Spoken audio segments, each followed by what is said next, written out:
இப்போ எட்சி shop open பண்ணிட்டோம், எட்சி எல்லாமே பண்ணிட்டோங்கிறத உங்களுக்கு தெரிஞ்சிருக்கும். ஸோ உங்களுக்கு ஏதாவது டவுட்னா நீங்கள் கிளாரிஃபை பண்ணிக்கோங்க. கீழே டிஸ்கிரிப்ஷனில் இருக்குது. கிட்டத்தட்ட ஒரு 26 வீடியோ கிட்ட பண்ணியிருக்கோம். அதோட லிங்க்ஸ் எல்லாமே கீழே டிஸ்கிரிப்ஷனில் இருக்குது. அதை கிளிக் பண்ணி நீங்கள் பேஜ் கிளிக் பண்ணாலே 26 வீடியோவும் ஓப்பன் ஆகும். அந்த 26 வீடியோமே நீங்கள் பாருங்கள். அப்போ தான் உங்களுக்கு என்ன இருக்கணும் கிளாரிஃபை ஆகும். ஸோ அதை கிளிக் பண்ணி நீங்கள் கிளாரிஃபை பண்ணிக்கோங்க. சப்போஸ் அதை பற்றி டவுட் இருந்ததுன்னா வாட்ஸ்அப் குரூப் லிங்க் கீழே இருக்குது. அதில் ஜாயின் பண்ணி நீங்கள் டவுட் எல்லாமே கிளாரிஃபை பண்ணிக்கோங்க. இப்போ என்ன பார்க்க போகிறோம்னா, எட்சியில் ஒரு சேல் நடந்துட்டு ஃபஸ்ட்டு ஒரு சேல் எடுத்துக்கிட்டிங்க. அப்போது அது பேமெண்ட் வர எவ்வளோ நாள் ஆகும்? அதுதான் மேஜரான டவுட். அடுத்த டவுட் இருக்கும். ஃபஸ்ட்டு பேமெண்ட் வர்றதுக்கு கிட்டத்தட்ட 30 to 40 days ஆகலாம் சில பேருக்கு. எனக்கெலாம் 45 நாள் கழிச்சு தான் ஃபஸ்ட்டு பேமெண்ட் வந்தது. எனக்கு ஒரு ஆர்டர் வந்து 45 நாள் கழிச்சு தான் வந்தது. சில பேருக்கு ஒரு 20 நாள் 15 நாள்லேயே வந்துடும். ஸோ அந்த மாதிரியும் வரலாம். சில நேரம் 40 நாள் கழிச்சுமே வரலாம். ஸோ அந்த மாதிரியே பார்த்துக்கோங்க. எதுக்குன்னா, இது எதுக்கு 30 to 40 நாள் ஆகுது அப்படிங்கிறது சில பேர் டவுட் இருக்கும். ஸோ 30 to 40 நாள் வர்றதுக்கான டைம் எதுக்குன்னா, உங்கள் ஷாப் வந்து நியூ ஷாப், எட்சியில் புதுசாக ஷாப் ஓப்பன் பண்ணியிருக்கீங்க. ஸோ உங்கள் ஷாப் வந்து ட்ரஸ்டான ஷாப்பா அப்படிங்கிறது எட்சிக்கு ஒரு டவுட் வரும். ஸோ அந்த டவுட் கிளாரிஃபை ஆனப்பறம் தான் ஃபஸ்ட்டு பேமெண்ட் பேனாரில் ஆட் பண்ணுவாங்க.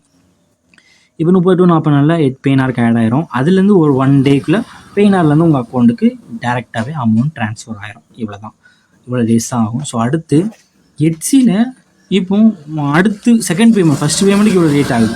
செகண்ட் பேமெண்ட் எப்படின்னா, செகண்ட் பேமெண்ட் சீக்கிரமே வந்துடும். ஃபஸ்ட் பேமெண்ட் மட்டும்தான் எப்போவுமே லேட் ஆகும். செகண்ட் பேமெண்ட் அதுக்கடுத்து வர ஆர்டர் எல்லாமே சீக்கிரமாகவே வந்துடும்.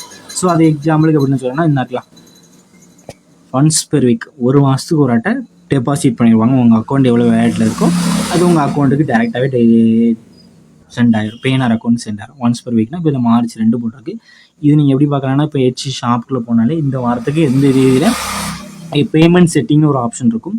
அதை கிளிக் பண்ணாலே இந்த மாதிரி ஒரு ஆப்ஷன் உள்ளே இருக்கும். ஒன்ஸ் பெர் வீக், மேக்ஸிமம் திங்கக்கிழமை, வாரத்துக்கு திங்கக்கிழமை ஒரு அட்டை அவங்க அப்படி அந்த அமௌண்ட்டை உங்கள் வேலட்டுக்கு ஆட் பண்ணிடுவாங்க. எவ்வளோ அமௌண்ட் உங்களுக்கு சேல்ஸ் நடந்திருக்கோ அந்த இருக்க அமௌண்ட்டை ஃபுல்லாக பேனார் அக்கௌண்ட் ஆட் ஆகும். அதுக்கடுத்து உங்கள் அக்கௌண்ட்டுக்கு வந்துடும். இப்போ எக்ஸாம்பிளுக்கு ஃப்ரைடே சேல்ஸ் நடந்திருக்கு, மண்டே அந்த அமௌண்ட் உங்கள் பேனார் அக்கௌண்ட்டுக்கு ஆட் ஆகும். டியூஸ்டே உங்கள் அக்கௌண்ட்டுக்கு வந்துடும். அப்போ 3 நாள் தான் ஆகுது செகண்ட் பேமெண்ட்டு. இப்போ எக்ஸாம்பிளுக்கு டியூஸ்டே சேல் ஆச்சுன்னா 1 வீக் ஆகும். அந்த மாதிரி வரும். ஸோ ஃபஸ்ட்டு ஒரு வாரம் ஆகும். அடுத்த பேமெண்ட்லாம் ஒரு வாரத்துக்குள்ள 7 நாளுக்குள்ளே உங்கள் அக்கௌண்ட்டுக்குள்ளே வந்துடும்.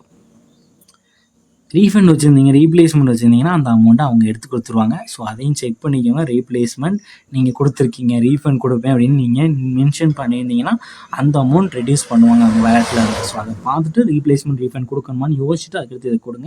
அடுத்து ஜிஎஸ்டி LUT IEC கோடெலாம் நம்ம அப்ளை பண்ணி கொடுத்துட்ருக்கோம். ஸோ அது வேணால் நம்மளுக்கு கால் பண்ணி கான்டாக்ட் பண்ணிக்கோங்க. IEC கோட் LUT கோட் எடுத்து கொடுத்துட்ருக்கோம். அது 800 ரூபாய்க்கு எடுத்து கொடுத்துருக்கோம். ஸோ அது வேணாலும் நம்ம கான்டாக்ட் பண்ணி நீங்கள் வாங்கிக்கோங்க.